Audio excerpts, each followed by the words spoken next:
So I'm here with the wonderful Alison from Adept Accounting, and Alison is the expert when it comes to accounts because she's got many years of experience working with all types of businesses. But today in particular, I asked Alison to join me to speak to new or newly established businesses, or maybe you're just thinking about business, but you're thinking, oh gosh, what have I got to do?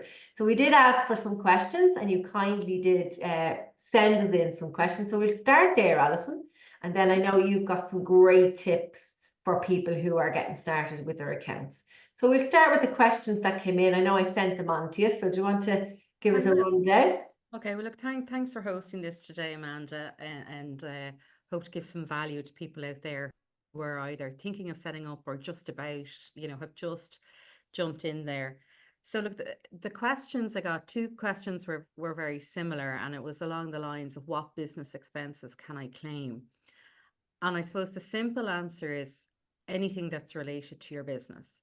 So I'll give you a few examples. If you're selling goods, that could be you're purchasing in the goods. So if let's say you're selling shoes, purchasing in of the shoes. But other expenses, if you have employees or contractors, the cost of employing them, if you rent premises, insurance, advertising, website costs, IT subscriptions, any training courses you're going on that are related to your business. What other costs? The accountancy costs, your telephone. They're kind of the ones that crop up the most, I think. What if you're working from home? Can you claim it from home if you're working from home? Okay, that's probably a longer answer. Right. Normally what I would do with someone is put in at the year end, put in a contribution to utilities to the home.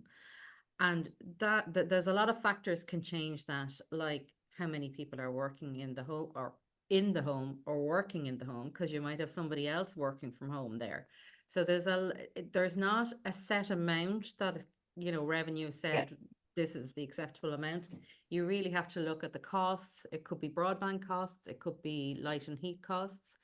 You would look at it, you would look at how many people are living in the home, how many other people are working from home, because they might also be claiming as well. Yeah. So you don't want to contradict what somebody else is also Okay. So claiming. that's usually done at the end of the year as opposed to So it's every month. normally something you'd look at the end of the year if you have an accountant helping you, if you're doing it yourself, around some amount you might put in as a contribution to the utilities at home.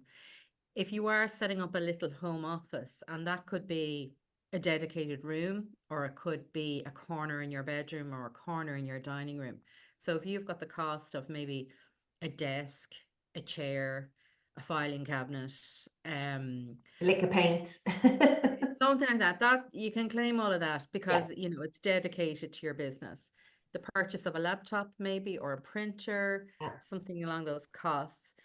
I suppose what might be useful to people is what's not allowed to be Yeah. claimed. Um, Entertaining clients is a big no-no for revenue because it's very open to abuse. So if you're bringing clients out for meals or drinks, completely not allowed. Okay. What if I'm out working in a coffee shop and I'm having my lunch? Yeah. If it's just you, now, again, you have to be able to defend this to revenue. Mhm. So, if you're going out 5 days a week Yeah. having Yeah. coffee, You're that's taking obviously the piss. excessive, okay? So, but if you can say, well, Alison was meeting Amanda for a coffee, and we were having a meeting, and this is the agenda, what we Yeah. discussed this day, and maybe there's follow-up emails, for what happened at the meeting. Obviously, that's evidence to revenue that was an actual business meeting and not two mates, having a coffee and a chat. Okay. So, yeah, so it's all about what you can prove to revenue and having some evidence. One that's often open to abuse as well, and that revenue look at, is things like travel. So let's say there's a conference in your particular field, and let's say it's the other side of the country, and you travel there to attend the conference. You can, of course, claim your travel expenses, your accommodation.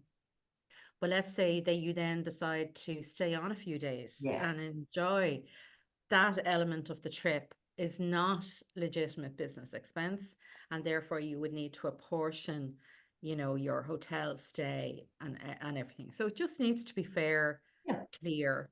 You need to be able to prove to revenue that you had tickets to the conference. It was a day event, a 2-day event, whatever it was.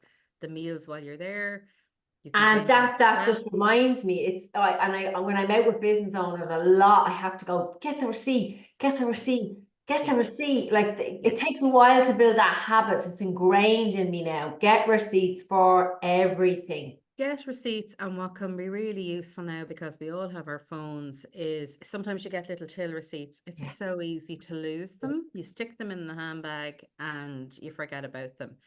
Take a picture, you get it, and within 5 minutes, maybe scan it or take a photo on your phone. And then when you get back to your office, you have the image there. You're not rooting for this tiny little scrap of paper that, is probably gone maybe a week later. It's got thrown in the bin or fallen out somewhere. So absolutely take an image of the document. And revenue they've no problem with you having soft copies, rather than paper copies Yeah. of the receipts. The only thing you need to remember to do is back up wherever you're saving those receipts to. Have a backup, because revenue they don't like the excuse, well, my laptop broke. Okay. You're meant to keep those receipts for 6 years. Yeah. Well, I would keep mine on the drive, which is a cloud storage, so it's up. Is it brilliant? Yes. So then there's no risk there that, if the laptop falls off the table and breaks or something, that Yeah. you've lost all those documents. So absolutely, you just need to take that extra step, making sure those documents are safe, that if you ever need them, you can produce them for revenue. And do you know what? For someone who at the beginning was afraid of the receipts, they used to go in the drawer and I'd be like, oh, they dreaded again. I actually feel really smug now when I'm taking those pictures, because like, it's in my cloud. I have it. Exactly. And it's so much better. Like, don't be afraid of keeping the Yeah. receipts or organizing them. Have some system to file them away to make them easily findable, because the issue could be, depending on how you keep your records, you need to be able to produce them in a tidy format for your accountant, or even for yourself to produce the accounts. And if the piece of paper gets lost, you're not going to remember it in 6 months' time or a year's We'll time. remember in 4 weeks' time. No, the accountant's never going to have known about it, possibly, unless it's recorded on a bank statement somewhere. But there's a danger there that you might not be claiming everything that you should be claiming. It's your money. And paying more tax than you need to pay. It's Yeah, your paying more money. tax than you need to pay. So, Don't try to be smug. yeah, getting into good habits early on can save you money. Yeah. Yeah. Money talks, isn't that right? Absolutely, absolutely. And no one wants to pay more tax than they have to. Yeah. Exactly. So you had another question come in as well, did you? Well, there was a sort of a tag on to one of the ladies who asked a question about expenses as well. She had only started trading this year, and she had a question about, when do I have to file with revenue? Okay, so just to sort of give a little bit of background or explaining, revenue run on a calendar year. So what I mean by that is the tax year runs from the 1st of January every year to the 31st of December. Okay. Most people prepare their accounts on the same year because they want to keep it simple. Don't have to. You can actually choose any financial year end you want. If you want a June year end, you can have a June year end. But most people follow and they go from January to December each year. It just makes it easier for people to understand. So what happens then? So let's say for the 2023 year end, you would have 10 months afterwards in which to file your income tax return. So for anyone who was looking at their 2023 year end, it's going to be due to be filed with revenue by the end of October 2024. Okay. So for that lady who had started up, I think it was February or March this year, she's in the 2024 tax year. And if she runs her accounts to December 24, her income tax return will be due for filing with revenue by the end of October 2025, right? So a long time away. Now, she can file early. She can file anytime between January 25 I and love October filing 25. early. I feel Yeah. smug when I do that too. Or, and you know, you can file early, doesn't mean you have to pay early. Exactly. But at least you Okay. know your numbers. So you just for yourselves, get the tax calculated early so you know what it is. The accountant will love you. Okay. You'll know what the figure is and you'll have time to plan for it. So even if it's a figure you don't like and it's higher than you were hoping for, you still like so if you get your tax calculated in February, you'll have, you know, another 8 months to think about. It could be, how am I going to generate extra sales to pay this? It could be, I might take out a loan to pay that. Revenue also offer installment arrangements. So you might need a little bit of time to get in touch with them and actually organize that.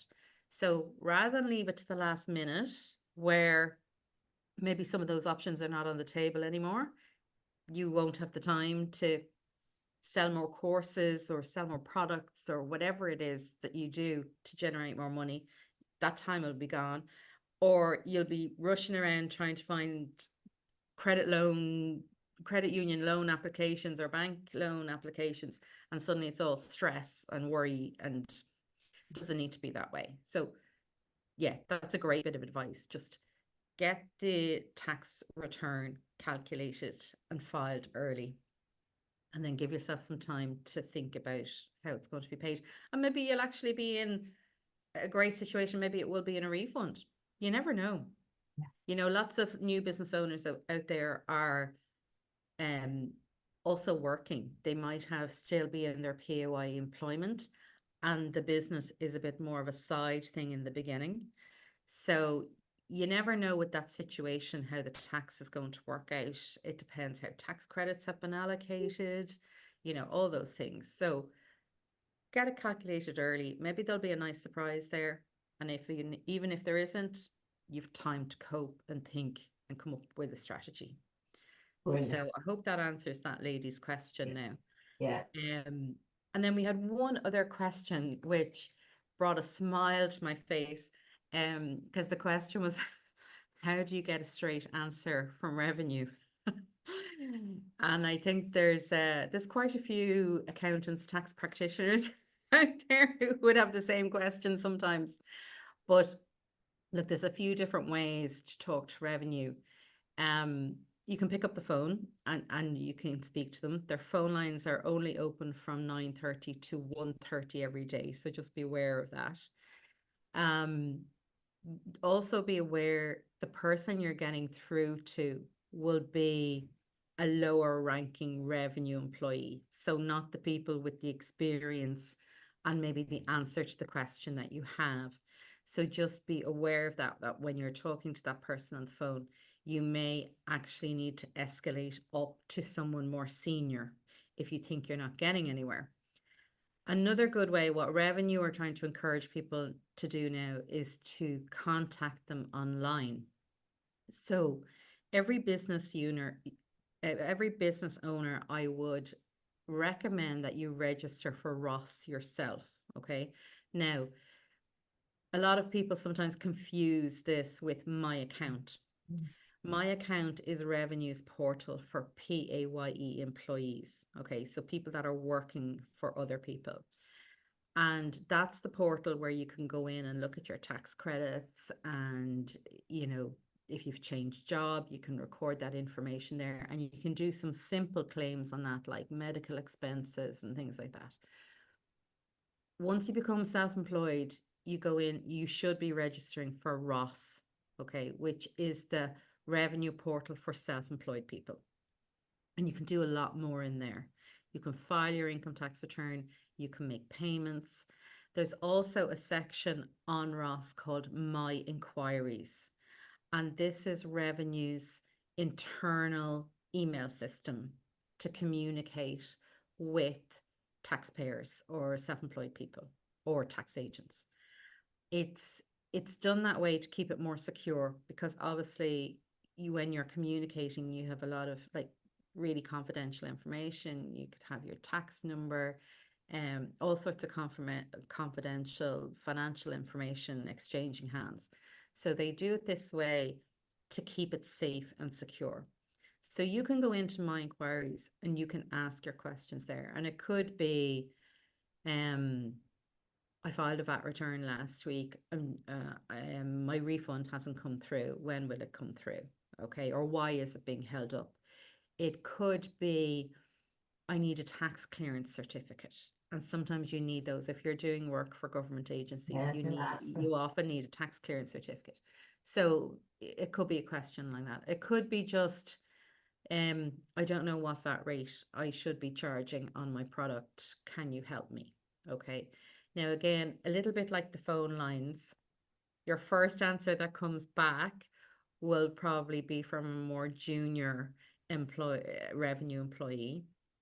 And often it might be a cut and paste from legislation, and it may not be in a very readable format. Yeah, you're none the wiser, you mean? So don't be afraid. So that My Inquiries, it can be like a conversation, you know, so you send your question in, they answer, and then you can go back and say, I still don't understand. Can you be clearer, please? Or, you know, I still need more information. So there can be a dialogue going on. The only thing I would say to you is, revenue don't accept. So let's say you send a query in about a VAT rate and a revenue person comes back and says, yes, you should be charging 13.5%. And you go merrily on your way for a few years doing that. And then it turns out actually you should be charging 23%. And you say to revenue, but I have an email from someone in revenue telling me to do that. They don't accept that. I know. So you still need to do your homework.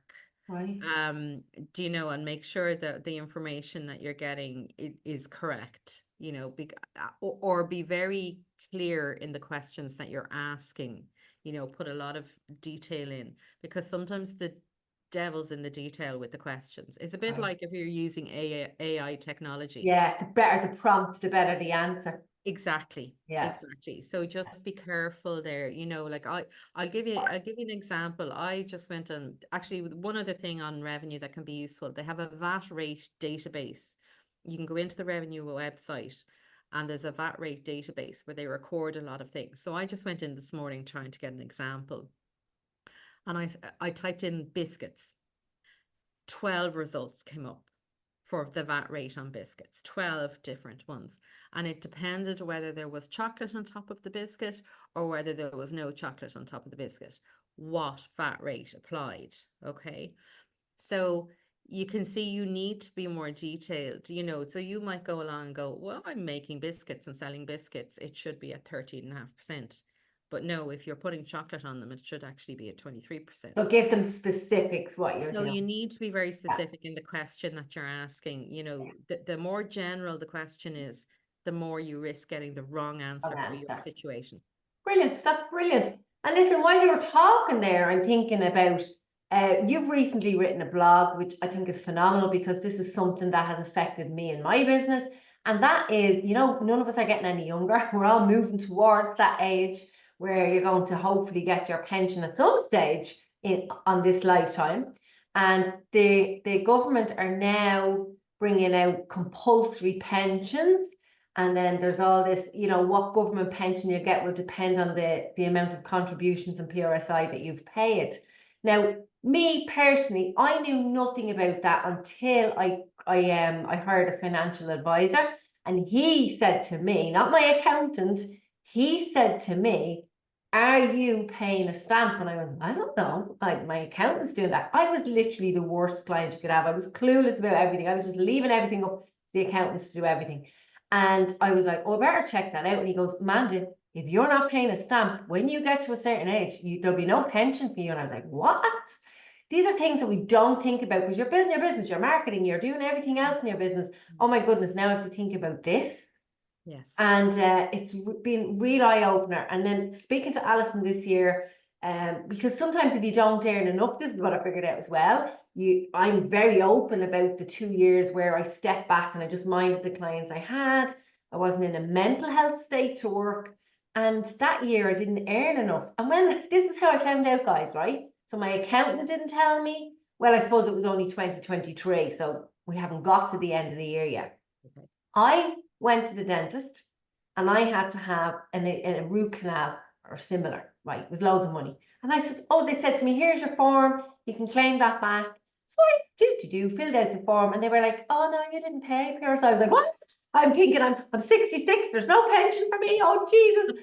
So what I found out was if you don't earn enough in a certain year, you haven't made a contribution. They don't pay your stamp. But I'm probably saying this arseways, but that's your layman's terms. No, you said it perfectly, Amanda. And I've heard this example before where it's only where somebody goes to claim a benefit, and it could be anything, could be illness benefit, like you going for dental treatment, and suddenly the question comes up, I'm not sure you have enough PRSI contributions or stamps, as you call them, in a particular year, because that's how social welfare work out if you're eligible for most of their benefits, is they look at your career history, they look at your PRSI contributions, and normally they look at it in either the last year or the year before that. So it's the last sort of 2 years are the most important for Where you're benefits at now, like what you're illness claiming now. benefit, maternity benefit,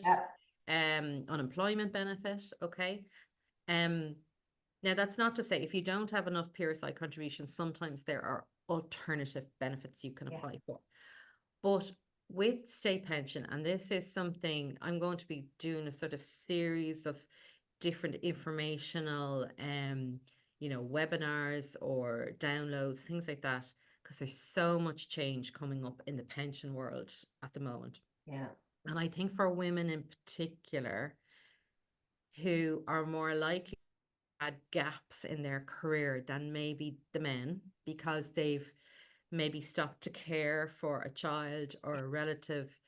Oh It's gosh, just that more happened to likely. me. I do have gaps because what happened to me was the kids came along one after another, and I was, I'm going to say, Yeah. I was working away, doing me what I love to do, and I didn't claim anything from the government because my husband was working, and I thought I was doing the right thing. I wasn't claiming anything, and when it came to officially setting up my business, they said, oh, we can't give you any grants, we can't give you any help because you haven't been working and we've nothing for you. So I had no stamp paid, I had nothing, and it backfired on me. So if you are only starting and it's only small, you still need to be contributing in some way, do you, Alison? How does that work like?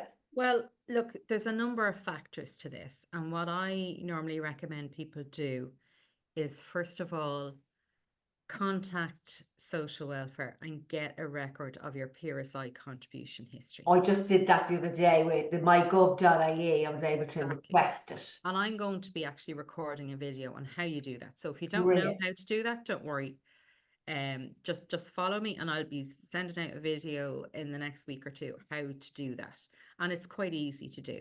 And you get back a document which will show from the first day you started work to today, every line by line, year by year, what PRSI contributions you've made. And you can get PRSI contributions for when you were in a job and you were working, for times when you were claiming social welfare benefits. And they also brought in, a good few years ago, credits for women who were home carers. So there's a maximum of 20 years there can be claimed for times where you took a step out to look after a child under the age of 12 or somebody incapacitated. And you can get credits for those because they did recognize that a lot of women were getting to retirement age and weren't qualifying for contributory pension. That's great to know. Yeah. Now there is a contributory pension, which is based on your PRSI contributions, and there's a non-contributory pension, which is means tested. Okay. And it's at a reduced rate. So most people, you want to qualify for the contributory pension if you can at all. That's the one you want to go for. Now, so once you've got that PRSI contribution history statement, the next thing you need to do is check if it's correct, because there's quite a few people I know who've done this and they go, no, that's wrong. I was working those years. I had a job. Okay. And if you do it now rather than wait to when you're Yeah. 65, about to start claiming, at least you have time then to go back. It could be 10 years ago and you're having to contact old employers and get evidence that you Yeah. worked there. And, it just gives you a little bit of time to sort it out. It could be the home carer years haven't been applied. That's what I'm thinking now. I'll have a look at them now and I'll be able to get So, something to so, them. so get the max, make sure the record is correct. So then one of the things I'm doing over the next few weeks is trying to explain to people then how you calculate or predict, estimate what your state pension would be. And if you're the same age as me, which is maybe 50, you still have years You have years. to So, prove it. maybe there's things you can do between now and then Yeah. to improve the situation. Things like, take on a job, make sure you have 52 contributions in each year. It could be you can actually make voluntary contributions. Which I have to do for You can go last back year. 4 years. So that Or not might be last year, the good. year before. Yeah. You can go back 4 years. So maybe that would help. Maybe there's just things you can do there that would help improve the situation. But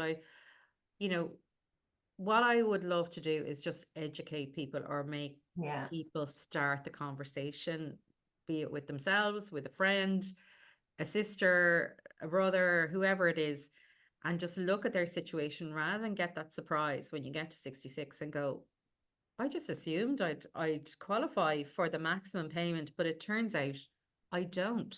Yeah. Um, And like you work hard enough, like Yeah. with a couple of calculations, you could definitely do it.